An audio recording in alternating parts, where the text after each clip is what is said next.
Hi friends, welcome to Saritha's vlog. எல்லோரும் எப்படி இருக்கீங்க? நல்லா இருக்கீங்களா? இன்றைக்கி வந்து பார்த்தீங்கன்னா நான் பன்னீர் கிரேவி தாங்க செய்ய போகிறேன். இங்கே வந்து பார்த்தீங்கன்னா பாருங்கள், பன்னீரை வந்துட்டு நல்லா கட் பண்ணி வச்சுட்டேன். இது ஒரு 200 கிராம் பன்னீருங்க. இது வந்துட்டு நான் தனியாக எடுத்து வச்சிடறேன். கட் பண்ணி வச்சாச்சு. அடுத்து இதுக்கு தேவையான பொருளெல்லாம் நம்ம பார்க்கலாம்.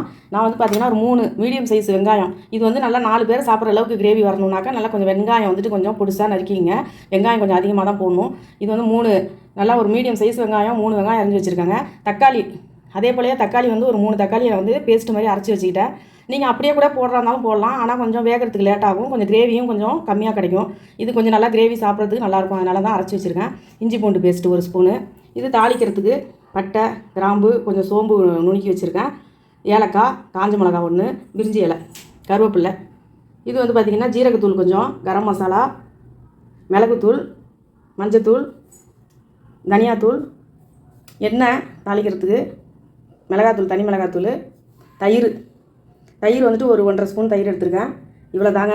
கொஞ்சமாக கொத்தமல்லி தழை, உப்பு, தண்ணி, இவ்வளோ தாங்க இதுக்கு தேவையான பொருள். இப்போ வந்து நம்ம இதை எப்படி செய்யலாம்னு பார்க்கலாம் வாங்க. இப்போ வந்துட்டு பார்த்தீங்களா, கடாய் வச்சாச்சு. எண்ணெய் ஊற்றிக்கிறேன். இதுக்கு வந்து எப்போதுமே கொஞ்சம் எண்ணெய் வந்துட்டு ஒரு 3 ஸ்பூன், ஒரு எக்ஸ்ட்ரா ஒரு ஸ்பூன் ஊற்றிங்க. நார்மலாக நீங்கள் ஊற்றுற எண்ணெயோட எக்ஸ்ட்ரா 1 ஸ்பூன் ஊற்றுங்க. ஏன்னா வந்துட்டு இந்த கிரேவிக்கு வந்துட்டு கொஞ்சம் எண்ணெய் கொஞ்சம் அதிகமாக இருக்கிற மாதிரி இருந்துச்சுன்னா நல்லா இருக்கிற மாதிரி இருக்கும். நம்ம வந்துட்டு ரெஸ்டாரண்ட்லலாம் போய் சாப்பிடுவோம்ல பன்னீர் கிரேவி, அதேமாதிரி அந்த பார்க்கும்போது அது மாதிரி இருக்கும். அதுமாதிரி பார்த்துக்கோங்க. எண்ணெய் காயட்டும். அது போட்டுடலாம். பட்டை, கிராம்பு, ஏலக்காய், சோம்பு கொஞ்சம் பிடிச்சது இதை இது நுணுக்கி வச்சுருந்தேன், அது போட்டுருக்கேன்.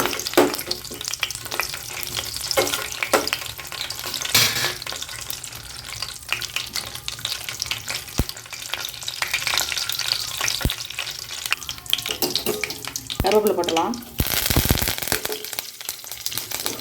வெங்காயம் போட்டலாங்க. வெங்காயத்தை வந்துட்டு வதங்கிறதுக்கு கொஞ்சமாக உப்பு போட்டுடலாம். இந்த கிரேவிக்கு தேவையான உப்பு எப்போ போட்டுடலாம். இந்த பாருங்கள், கல் உப்பு தான் போடுறோம். வதக்கட்டும். நல்லா வந்துட்டு இது கோல்டன் ப்ரௌனில் நல்லா வந்துட்டு கொஞ்சம் செவக்க வச்சுக்கலாம். பாருங்கள், நல்லா வந்து சவந்துச்சுங்க. இப்போ வந்து இஞ்சி பூண்டு பேஸ்ட் போட்டுடலாம். இஞ்சி பூண்டு அதையும் போட்டு நல்லா வதக்கிடலாங்க.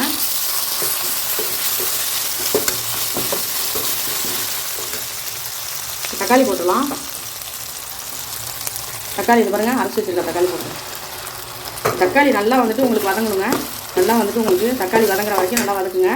பச்சை வாசம் போகிற அளவுக்கு நல்லா வதக்கி எண்ணெய் பிரிஞ்சு வரும். அப்போ தான் நம்ம வந்துட்டு மசாலாலாம் சேர்க்கணும். தக்காளி வதங்கட்டும். தக்காளி பாருங்கள், நல்லா எண்ணெயெல்லாம் பிரிஞ்சு வந்துச்சுங்க.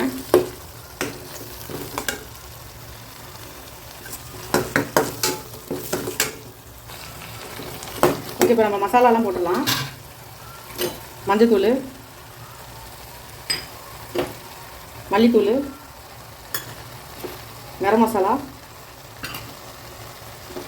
மிளகாத்தூள், இது ஜீரகத்தூள், இது மிளகுத்தூள்.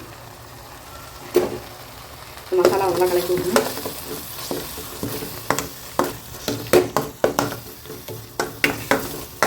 இப்போ கொஞ்சமாக தண்ணி ஊற்றிக்கலாங்க. இப்போ தயிரை போட்டுடலாம். அதுக்கப்புறம் தண்ணி ஊற்றிடுவோம். தயிரையும் போட்டு நல்லா அப்படி கலந்துடுங்க.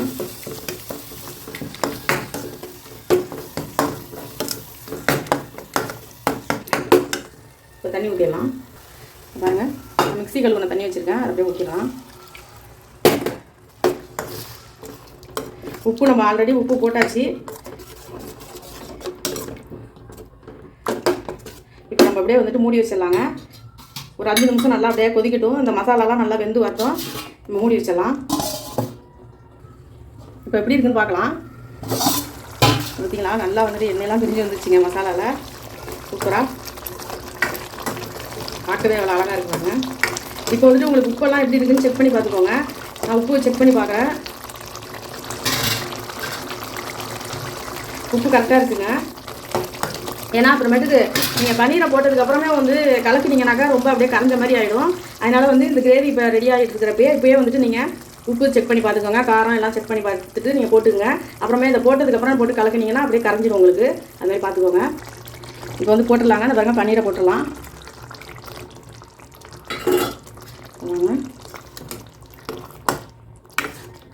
போட்டோன்னா ரொம்ப அப்படியே கலக்க வேணாம். அப்படியே வந்துட்டு லைட்டாக அப்படியே கலக்கி விட்டுட்டு மூடி வச்சுருங்க.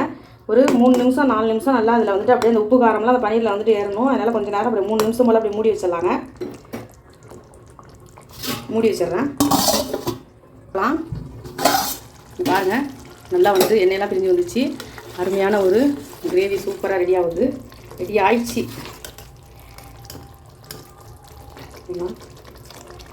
சூப்பராக இருக்கும் பார்க்குறதுக்கு. சப்பாத்தி, பரோட்டா, தோசைக்கு கூட கல் தோசையெல்லாம் வச்சு சாப்பிட்டோம்னா வீட்டில் சூப்பராக இருக்கும். சாதத்துக்கு கூட அருமையாக இருக்கும். இப்போ மேலே கொஞ்சமாக கொத்தமல்லி தழை போடலாம்.